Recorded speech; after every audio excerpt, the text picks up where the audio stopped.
What if what seduces you on this app is not necessarily the information that you're gathering, but the feeling of confidence behind those that you are gathering it from? And what I mean by this is, from what I've seen and through working with a lot of people, people tend to grasp for things that they think are going to make them feel a certain way. And on something like social media, what tends to grasp people within the health and wellness area, if you will, is the confidence with which people convey the things that they are doing. And what that does to your mind is it makes you feel like if you were doing whatever that person's talking about, or had whatever they're using, or could copy whatever lifestyle thing or whatever it is they're talking about, then you would feel as confident as you assume they must feel. And what I want to come and tell you is, to get the confidence that you are craving, you must live your own life. You cannot borrow somebody else's confidence. You cannot borrow somebody else's beliefs. And that is typically what you see happening on this platform, is if somebody can inspire you enough, or motivate you enough, or dazzle you enough, or hypnotize you enough, you can for a moment feel what it must feel like to be how you assume they are in real life, which is hardly ever the case. But it's that confidence that I'm seeing that most people want. The confidence behind living in a certain way.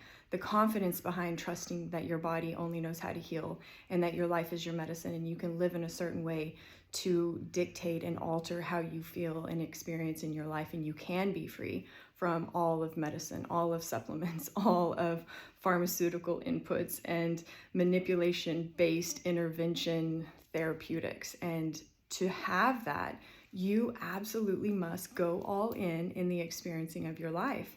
You must either go learn something and implement it to the depths of it before you jump ship, or turn it all off and start living your life in a way to just figure it out on your own, because you are your only experiment. Any experiment done that was not done on you doesn't apply to you.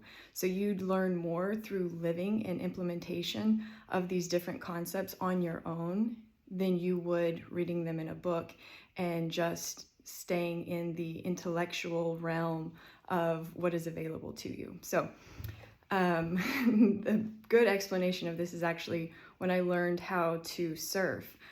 My confidence in my capacity to survive the Pacific Ocean was very, very, very tiny, if not non-existent, past a certain break, right? And so my confidence was more in my instructor, because I knew he could surf, he was strong, he was capable, and as long as he was out there, there was some false sense of security, because he would look over at me like when a big wave would be coming and just say, "I got you," right? And him saying that to me was like, thank goodness, because I know in this moment right now that I really don't think that I've got myself. And so this seems so different when you compare it to health and dis-ease and, wellness, overarching wellness, but it's not. It's the same thing.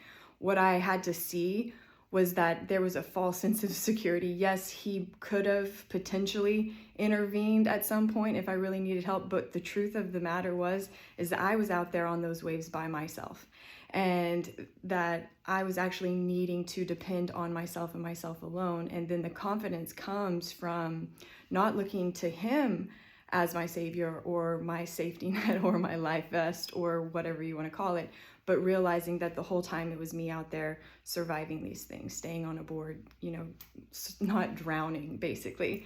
And the more you do it, and the more you lose eye contact with those that you think are your saviors. So like, even if you've worked with me, the more gradually you can pull away from thinking that your health is from our relationship, and more just that true understanding and knowing and confidence of like, it's been me the whole time. She hasn't jumped through the screen and landed in my life at any point.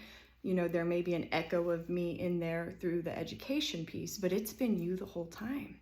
So think about that. It's the same revelation that I had out there in the water. I'm the one surviving this. He wasn't paddling. He wasn't, going under the waves. He wasn't, breathing for me. But my confidence, I had falsely put in him because he was out there with me. So when you're using a practitioner, they can be out there with you, but you're doing it on your own. And the confidence comes, one, from seeing that you are on your own, technically. And then two, the more you get into it, the more you take the hits and come back up and keep going, the more confident you are in the truth of your individual journey within your life. And that's going to reinforce all those things that you think you're gathering through this app. And so I just wanted to come and bring this to you, especially if you're somebody who wants to believe these things, wishes you could trust your body, wishes that you could believe your life is your medicine, wishes that you trusted yourself more than you trusted your supplements, wishes that you could feel the peace and the delight and, the wonder and the excitement of waking up every single day, trusting your body. It's possible, but where you actually need to start is to start seeing the truth of where you're at and the truth of what is compelling you to gravitate towards even what you are potentially addicted to consuming.